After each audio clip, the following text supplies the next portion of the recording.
It says Comic Book Syndicate, something in French.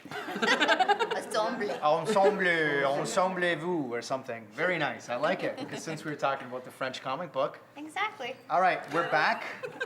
Yeah. We're a man short. We're gonna try to rock the episode, like this next segment. We're gonna review G.I. Joe the comic book. With just the three of us. Yeah, well, there's no one else that's read it, so well, why would we have someone else? I read the comic books. I read the Who comic did? books. Oh no, it's Max. It's Max Max from the Marshall, you band. wanna come in and sit Yeah, in? well, might as well, sure. Oh, bring. All right, everybody. Look at Max. that. Sally's too cool to clap. She just hits the thing. So, since there was a movie released this year called G.I. Joe, but not actually about G.I. Joe, we thought we'd review the comic book that it was based on. Little known fact, the comic came before the cartoon.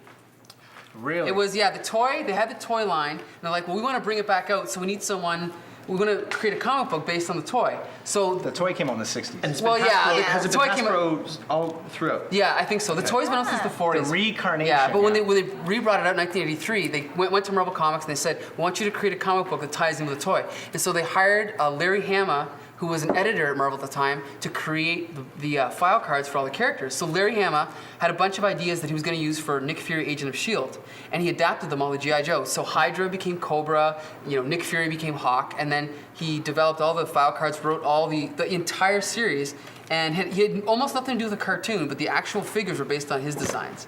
And rereading it this past weekend was a pleasure. I absolutely love Larry Hama, the writer. I love there's a couple different artists, but Herb Trimpe, one of the main artists, I think it was great. I loved every minute of it. I don't know. Todd what you- McFarlane. No, well, he came much later. Todd Yeah. McFarlane. He did, yeah.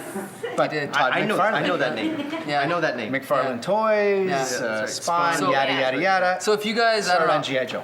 Yes, he did. That's true. Danny's right. One thing he got First right. time ever. Max. Okay, the comic book, what I liked about it, the funny thing about it is like, this was at a time where like America ruled the world, right? Unlike now. And like, unlike now, By it's still at the barrel of a gun, but it's Taiwanese. like, Yeah. But the funny thing about it is like only America being in charge can they get away with like having like these ridiculous anti-camouflage costumes on. That it's like if you wore pink.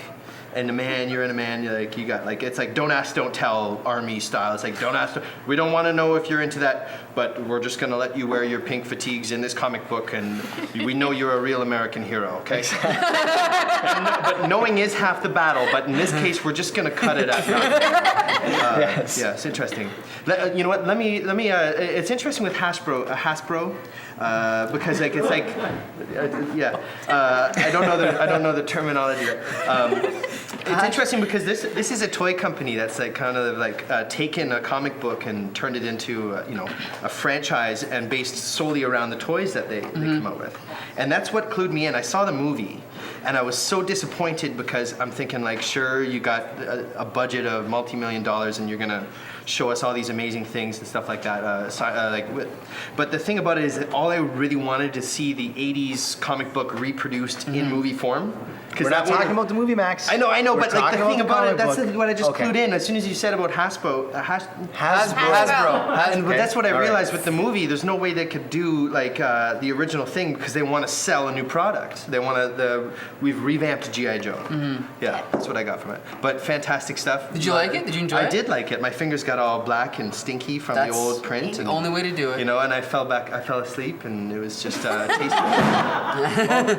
Thanks. Jenny. It's actually really interesting. I had no idea that the comic was actually based on the toy line. I thought it existed before the toys, which is actually really interesting. But I enjoyed it. I have to say it was really dated, and as Max said, like the America ruling the world kind of thing.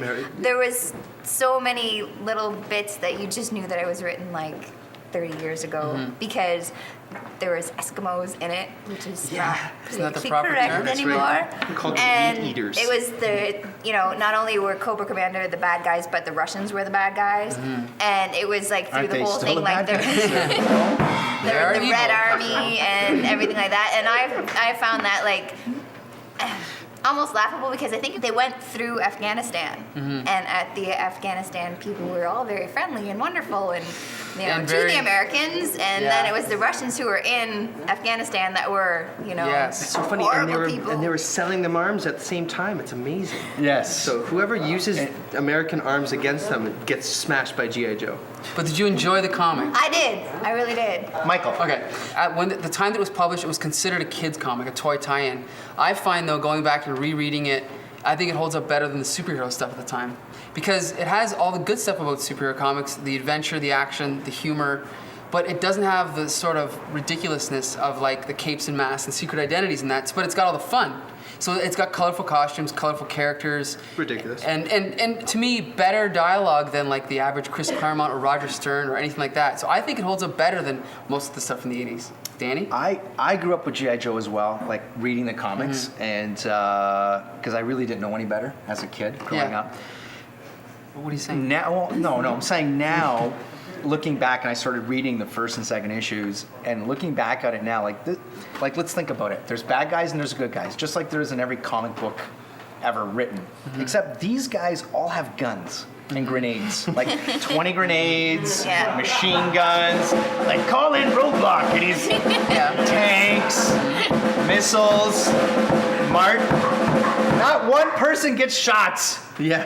Ever. It's the John Wayne. You know what? That's John Wayne, man. How does- John Wayne's ghost is making sure none of these guys No, get but shot. I mean, like, not even a flesh wound. Exactly. John Wayne went through all of his movies without Thing. taking a bullet, except Like, for a couple. never. And Scarlet, like, she's a very attractive redhead, very feisty. Needs to take a bullet. She's wearing high heels. I know.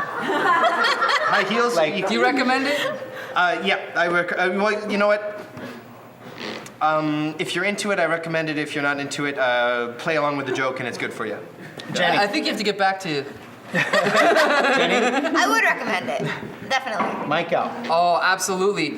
1 to 92 is one of the best comics ever made. One complete Guys, if story. you have small kids at home and you want to teach them everything about nonviolence, this is the book. To break.